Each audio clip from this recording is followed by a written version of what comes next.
By Metiria Turei. Tēnā koe, Mr Speaker, tēnā koutou te whare. My question is to the Prime Minister and asks, does he stand by all his government's policies? Honourable Bill English on behalf of the Prime Minister. Mr Speaker, yes, particularly the policies that are leading to stronger economy, a better community, balanced government's books, rebuilding of Christchurch, and building a platform for further sustained growth for higher incomes and more jobs in New Zealand. Supplementary. Supplementary question, Metiria Turei. Thank you, Mr Speaker. When I asked the Prime Minister about the 205,000 New Zealand children who are now living in severe poverty, that is, in families living on less than half the median income after housing costs, and he answered that he, quote, questions my facts, what facts was he questioning?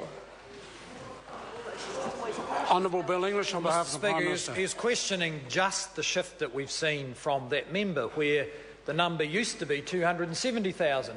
But I think from question time last week to this week, it's dropped by 50,000, which simply shows that one can select any measure of income that demonstrates there's thousands of people below it.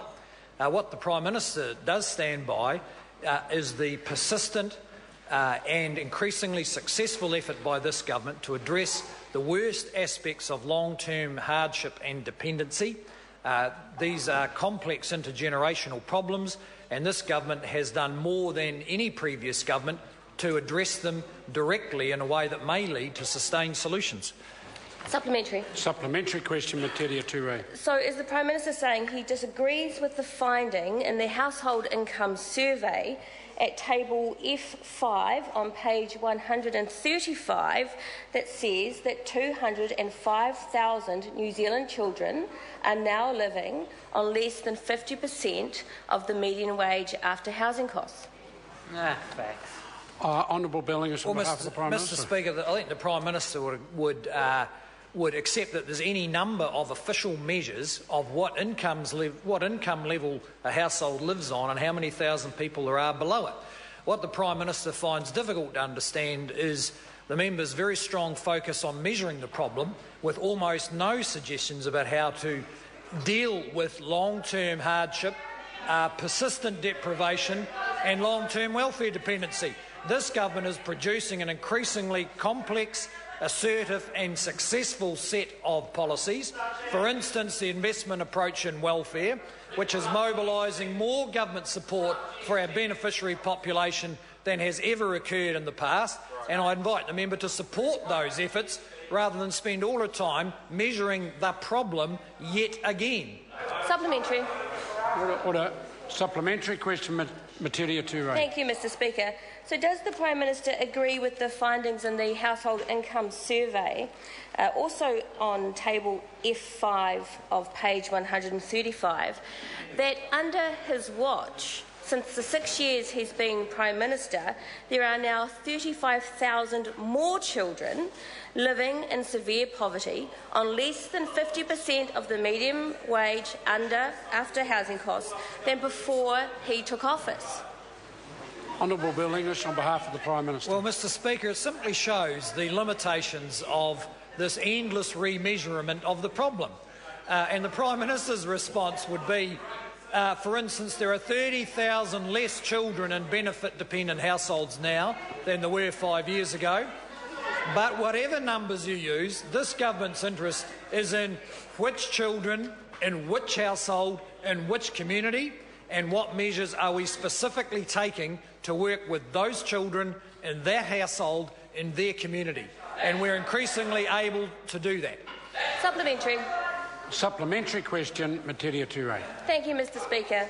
Does the Prime Minister then also disagree with the findings of the Household Income Survey on table H5 on page 159 that 37% of all New Zealand children in poverty have parents who are in full-time work, an increase from 28% on the previous year?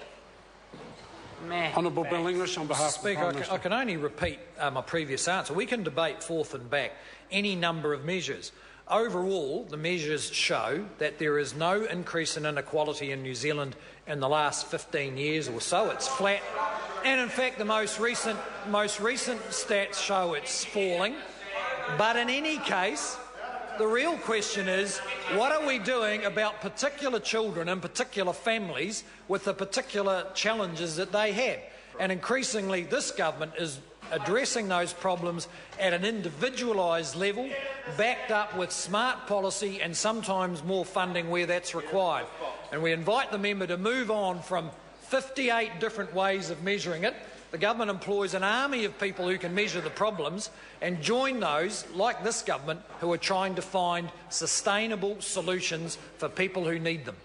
Supplementary.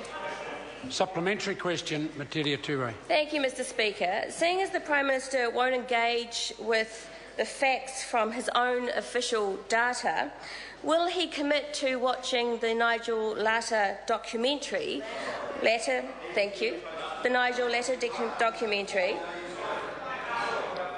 where Talasia and Seor explain how, as parents working 2 jobs under his government's watch, they still cannot afford to feed their kids lunch every day? That's right. Honourable Bill English on behalf of the Prime Minister. Mr Speaker, the Prime Minister is much more likely to engage with those parents than he is with the statisticians who the Greens seem to be mostly engaged with.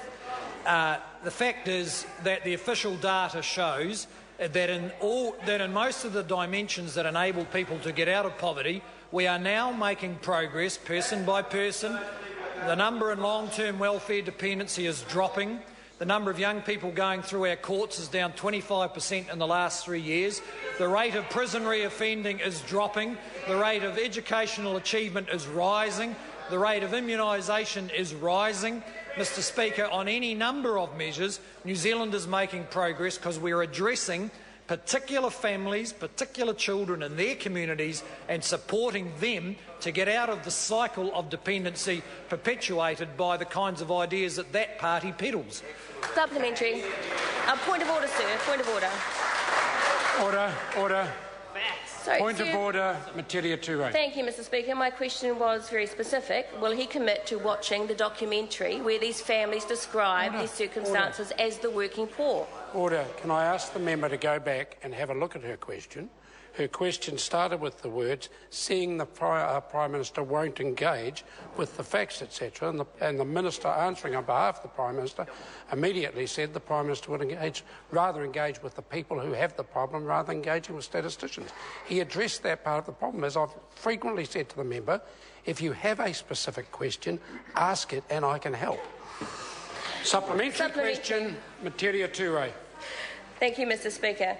So is the Prime Minister continuing to deny the poverty statistics produced by his own government agencies and also ignoring the families who are suffering from that poverty because he'd rather play golf on Planet Key where poverty doesn't exist, let alone require #Team Key's efforts to solve this serious national crisis? Honourable Bill English on behalf of the Prime Minister. Well, Mr Speaker, I don't think the member realises just how mean her personal attacks on the Prime Minister sound, actually. It doesn't actually help demonstrate the the warm-heartedness of the Greens. Mr Speaker, the Prime Minister is absolutely well aware of it, and in fact his initiative to bring in the Fresh Start program for our youth in 2008-2009 will lead directly to closing a youth prison probably in the next few months. Now that's just one small measure of the focus that he brings to these issues, but I have to say he's a bit more practical and a bit less statistical than the member. Question number 6, Honourable David Parker.